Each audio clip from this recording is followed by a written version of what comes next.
TV channel. We're going over to Netflix for an 8-episode series today.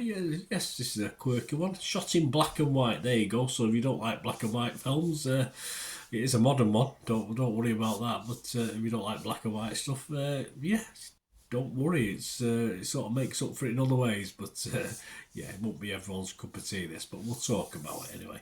We're going to have a look at something called Ripley.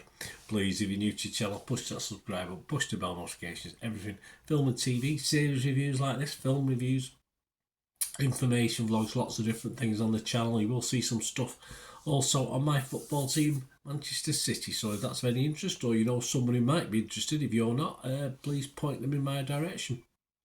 I'll be very grateful. Yes, Ripley, an American psychological thriller series based on Patricia Highsmith's 1955 crime novel, The Talented Mr. Ripley, of course, starring Andrew Scott as Tom Ripley, Johnny Flynn as Dickie Greenleaf, and Dakota Fanning as Marge Sherwood, and some great Italian police characters as well. The 8-episode series was created, written and directed by Stephen Zalian. It's the first serial adaptation of Highsmith's novel following the film versions Plain Soleil, sold a few of those over the years, from 1960, and The Talented Mr. Ripley, of course, released, Mr. Damon, wasn't it? Released in 1999. Yeah, I like that film. It premiered on Netflix on the 4th of April. I'm doing this review and all comments and scores, whereas at the 9th of April 2024. What's it about? Well, if you've not seen the original or read the book, it's 60s New York. Tom Ripley, a down-at-heel con man, is hired by a wealthy man to convince his prodigal son to return home from Italy.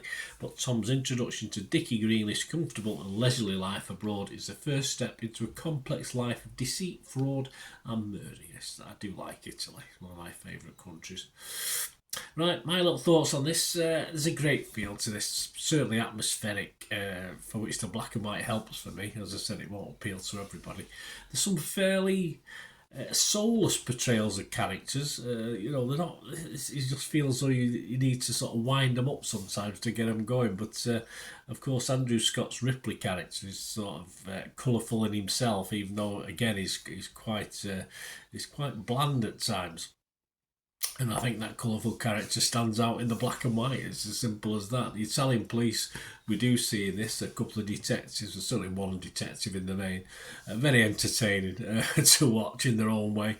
And the plot does border sometimes on the unbelievable and even laughable, but just enjoy the silly bits, because when it does sort of latch into that, there's enough that's clever to counterbalance the daft. So yeah, just stick with it. I think the film is so laid back at times, but it just works for me. A lot of people would probably turn it off, but it's sort of appealed to me.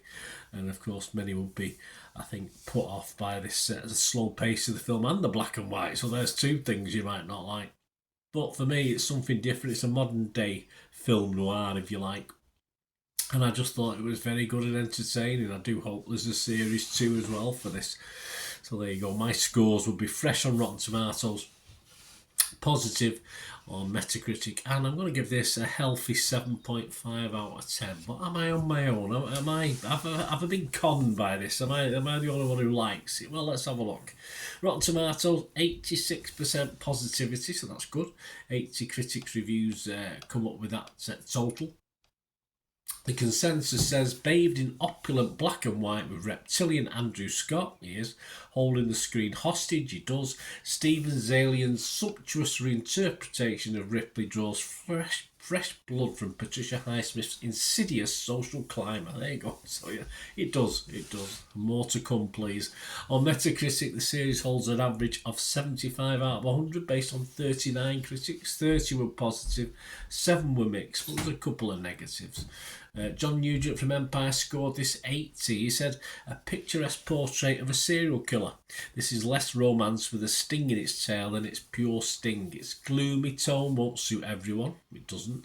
But it's rare to see film noir this exquisitely crafted on TV. So I don't think I'm alone, am I? What about the audience? So that's all that matters, isn't it?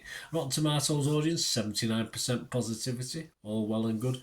Metacritic users, 7.3 out of 10. very, very good. And we've got 4,400 scores and reviews left on Internet Movie Database, plus 4,400 plus on Internet Movie Database. And yes, a very extremely healthy, even higher than me, 8 out of 10. So 4,500 reviews near enough, so that's not bad, is it? That might drop slightly, but I can't see it going up, but it certainly won't go down by much either. So there you go.